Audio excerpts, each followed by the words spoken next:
Call me Adi, 10 by 10, yeah.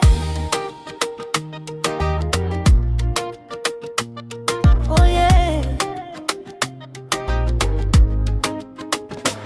yeah. 2001 ndo nimezaliwa Kipini Mtwara hapa Tanzania, yeah. Harakati nyingi nimepitia kutetea tumbo niokoe familia, yeah. Naam, mtazamaji, kwa mara nyingine nimefika hapa nyumbani kwa Bi Aisha Mkomwele ambaye anakaa katika mtaa huu wa Lingana, kitongoji cha Makote Likuna, katika kata ya Tulindane, halmashauri ya mji Newala. Na ni mara ya pili leo hii nakuja, lakini kumtembelea kijana wake ambaye anafahamika kwa jina la Adnan Muhidini Hakika. Tunaamini alizaliwa mzima. Kwa hiyo hizi changamoto ambazo sasa hivi anazo zimekuja ukubwani tu, lakini katika harakati za kutafuta maisha. Mambo poa, poa kabisa. Mara ya ngapi na kutembelea leo kaka? Ya pili. Umejisikiaje?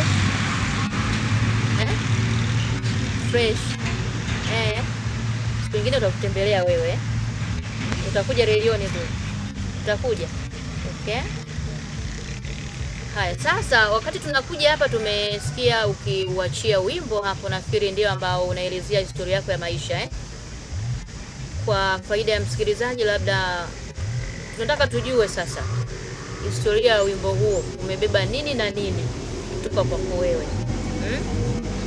Ilikuwaje kuaje wewe? Sisi tunaamini ulikuwa ni mzima, lakini kwa sasa hivi hapa nazungumza na wewe unanisikia, lakini ule uwezo wa kutamka, kuzungumza ndio ambao umekuwa ni changamoto kwako bila shaka, Haya, nini changamoto? Tupe historia yako ya maisha.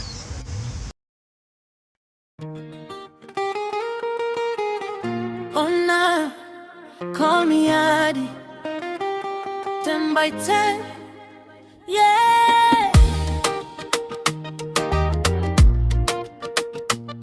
Oh yeah, yeah. 2001 ndo nimezaliwa Kipini Mtwara hapa Tanzania, yeah. Harakati nyingi nimepitia kutetea tumbo niokoe familia, yeah. Jicho silikaona mbali nikaibukia Zanzibari. Mtazamaji, kama ambavyo umesikia, Adinani anasikia vizuri, lakini ule uwezo wa kuzungumza kwa sasa hana uwezo huo, lakini kupitia wimbo ambao umeusikia hapa anaelezea historia yake ya maisha.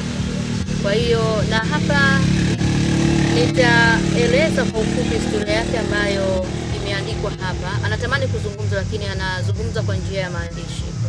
Anasema kwa majina anaitwa Adnan Hakika Muhidini.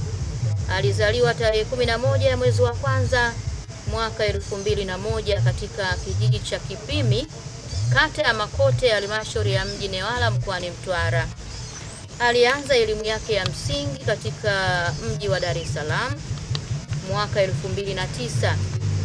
Kabla ya kuhitimu elimu ya msingi, kwa bahati mbaya baba yake mzazi alifariki dunia akiwa anasoma darasa la 6 mwaka 2015. Baada ya baba yake mzazi kufariki, akawa anaishi na bibi yake mpaka alipomaliza darasa la 7, yani elimu ya msingi. Baada ya kumaliza darasa la 7, mama yake alimchukua, lakini tukumbuke kwamba baba yake alikuwa mwalimu wa shule ya msingi na Mbunga Newala. Kwa hiyo alipokuwa na mama yake, matokeo yalitoka na akawa amefaulu, lakini kwa ugumu wa maisha ya mama yake mzazi alishindwa kuendelea na elimu ya sekondari, ila hakuweza kuzubaa mitaani.